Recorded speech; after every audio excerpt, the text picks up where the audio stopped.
As a cardiology nurse practitioner, I get referrals all the time from outside providers for abnormal EKGs. So I thought to myself, let's make a lecture series about it, educate the people. That's what we're going to do today.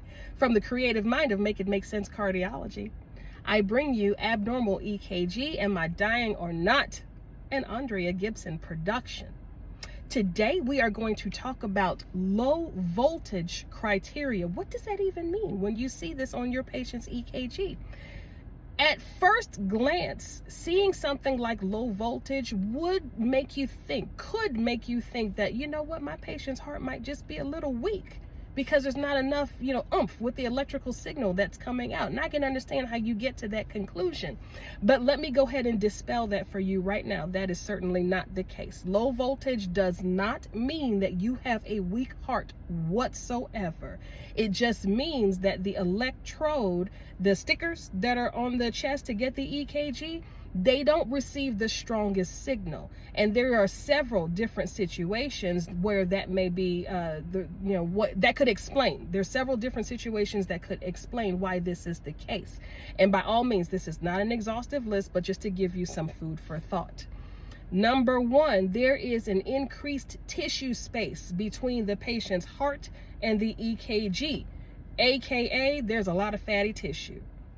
That signal from the heart, it's got to travel to that electrode. The electrode has got to be able to pick up that signal. And if there is a lot of distance between that sticker, that electrode, and that patient's heart, the signal is going to be kind of weak, low voltage. Possible situation number two, cardiac tamponade. You know when your patient is in cardiac tamponade, it is a very, very clear clinical presentation. You're going to have an excessive amount of fluid buildup around the heart. That is what tamponade is, a very, very engorged pericardial sac. If you don't understand what any of that mumbo jumbo means, just hit pause, go back in my previous post, and I promise you, I have a very detailed post, has a title just like this, says cardiac tamponade. Familiarize yourself with that and then just come on back. Needless to say, that engorged pericardial sac creates distance between the patient's heart, the outside of the chest, and the EKG, ergo low voltage. You could also have a patient who has an underlying lung condition like COPD, where you have hyperinflated lungs, again, creating distance between the heart, the chest wall, surface of the skin, and ultimately the electrode, low voltage criteria.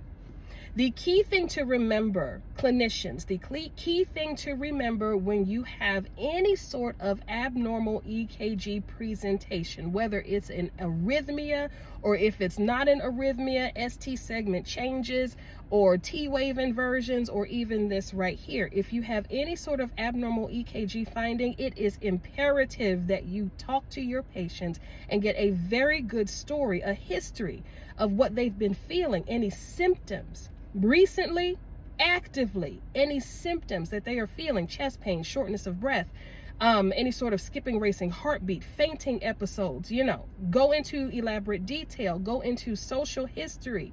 Are you a drinker? Are you a smoker? Any illicit substance abuse, family history, go into everything. Get a good story, because you need both subjective and objective information in order to make a valid diagnosis of what is going on with your patient. And this way you'll be able to articulate to the cardiology provider by way of telephone call or the written referral exactly why you are passing the baton off to us for us to pick up where you left off and further investigate the story. Wrapping things up, low voltage criteria does not mean you have a weak heart. Get that out of your memory bank. Get that out of your vocabulary right now. It does not. Just means that the signal is a little weak being picked up by the electrode, and there could be several very plausible explanations to that. Did that help? Awesome.